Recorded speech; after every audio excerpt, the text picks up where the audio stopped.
My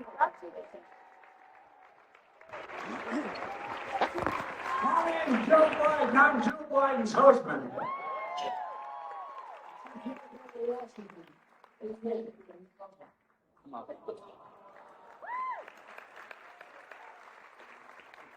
I was doing an event with members of the Black Caucus earlier this evening, and I got this email, this note in the middle of my speaking.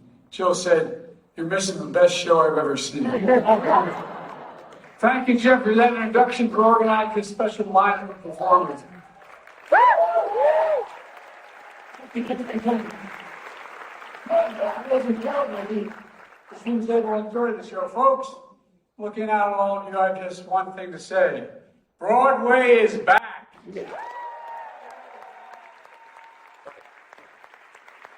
I thank Tony, how grateful I am to have your support. I wouldn't be here today without you all. I really mean that. When my two boys were young, and Jill loved Broadway, we'd come up at least twice a year from Washington to make sure we saw a play. And our boys were young, Bo and Hunter. And Jill, we took them to see Bette Midler. Anyway, in the middle of her show, it's the God's truth, Bette Midler looked down and she said, "Who would bring two kids to a show like this?" Well, my boys used that as a badge of courage. Bette Midler picked us out of the crowd, they tell people. Well, families all over the world have memories like that to cherish. They come to New York just like you did with your families, because Broadway gives us something irreplaceable. It gives us the truth, the truth. Normally at events like this, I talk about the record of my administration, but even today, a lot of Americans don't know about it.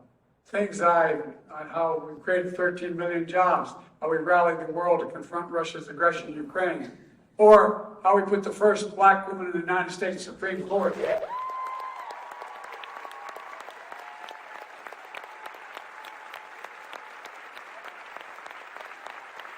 How we passed the biggest investment in the history of the world to combat climate change. Folks, tonight, I want to talk about something else. I want to talk about what's at stake in this country. You know, when I was vice president at the end of the Obama-Biden administration, I had no intention of running for office again. We just lost our son, Bo, a major in the United States Army, a decorated war veteran, a guy who won anyway, I wish you could have known him. I was going to write a book. I set up the Institute of Foreign Policy, and I set up the Institute of Foreign Policy at the University of Pennsylvania, where I became a professor. Domestic policy at the University of Delaware, and that's what I did. But then Charlottesville happened in August of 2017, something I never thought I'd see in America. But you sure remember what happened along with me. Saw people crawling out of the fields with lighted torches, carrying swastikas, their veins bulging, and chanting the same anti-Semitic bile and racist bile we heard in Germany in the 30s, accompanied by the Ku Klux Klan. In the process, a young woman was murdered. When the president was asked about what comment did he have, he said, and I quote, "They're very fine people on both sides." Very fine people on both sides? When I heard that, I knew I could no longer sit in the sidelines, because the president of the United States has kept going moral authority. And he knows he stood for hate, he knows he stood against it. You see, I believe silence is complicity, and I would not be silent any more than you were. So I ran. Strong support of my remaining children, God love them. I ran because I thought everything in this country, everything it stood for, everything we believed in, everything that made America, America, even our very democracy was at risk. And I had no choice, like many of you. I think people tonight, I was being hyperbolic at the time about that, Joe, what do you mean our democracy is at risk? What do you mean we're in a battle for the soul of America? Well, people don't say that anymore. I don't think anyone today doubts our democracy was at stake in 2020. And thank God, because of people like you, we won. Oh my God. Oh my God. We won convincingly, clearly, and without question, by 7 million votes.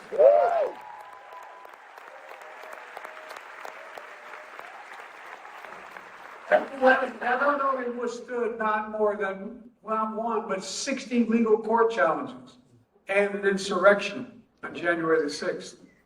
So now I'm running again. A lot of people seem focused on my age. Well, I get it. Believe me, I know better than anyone. There's something else I know. When I came to office and this nation was flat on its back, I knew what to do to vaccinate the nation.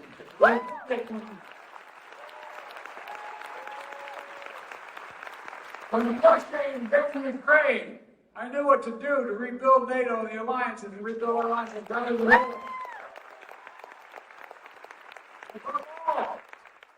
When democracy was at stake, I knew what to do to redeem the soul of this nation. So, let me answer that as simply as I can. I'm running because we made progress, but our democracy is still at stake. I'm running because our most important freedom, the right to choose, the right to vote.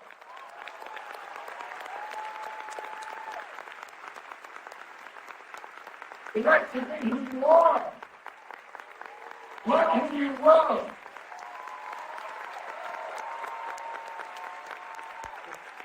And facing threats of being attacked, of being shredded.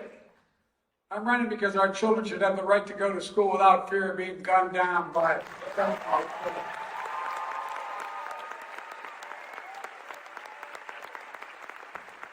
I'm running because there are people banning books in this. Do you ever think you'd be banning books like you do?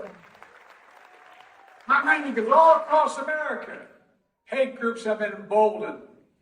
I'm running because far too often it's still the case that you can get killed or attacked walking the streets in America just because you're black or because you're wearing a symbol of your faith. Well, I'm running because, I will not side with dictators like Putin. Maybe Trump and his MAGA friends can bow down and praise him, but I won't.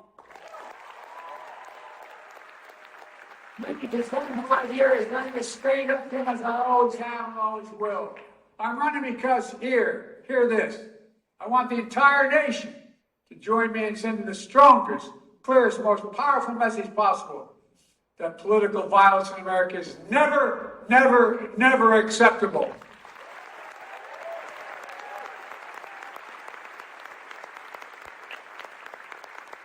I'm running because democracy is at stake. And because 2024 democracy is on the ballot once again. And let there be no question, Donald Trump and his mega Republicans are determined to destroy American democracy. And I will always defend, protect, and fight for our democracy. That's why I'm running.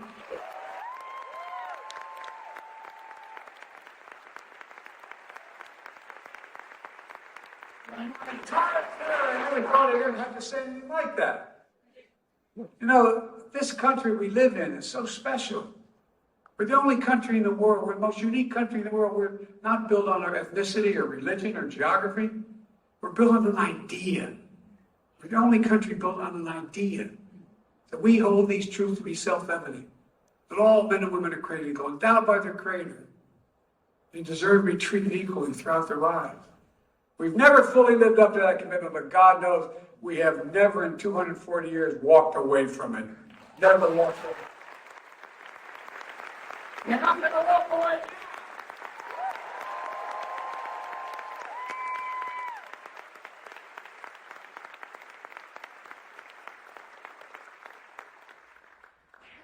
I don't believe America is a dark, negative nation, a nation of carnage driven by anger, fear, and revenge. Donald Trump does. To a supporter, he says, I am your retribution. I am your retribution?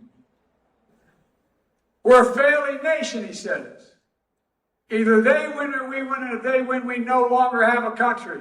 Did you ever hear or think a president of the United States speak like that? Well, I believe we are a hopeful and optimistic nation, driven by a simple proposition that everybody deserves a fair shot, just a shot. You in this theater and music and the arts, you understand what freedom means. To tell the truth. To have the courage to hold a mirror up to the nation and say, is this who we are? Can't we be better? Folks, that's what's at stake, and I need you. Indeed, I need every American who loves democracy to join us in 2024 to make sure we make it stronger, not weaker.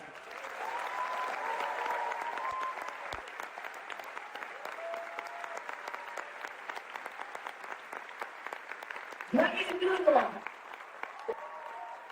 Or have something few generations can say. We'll be able to say, we will have saved American democracy.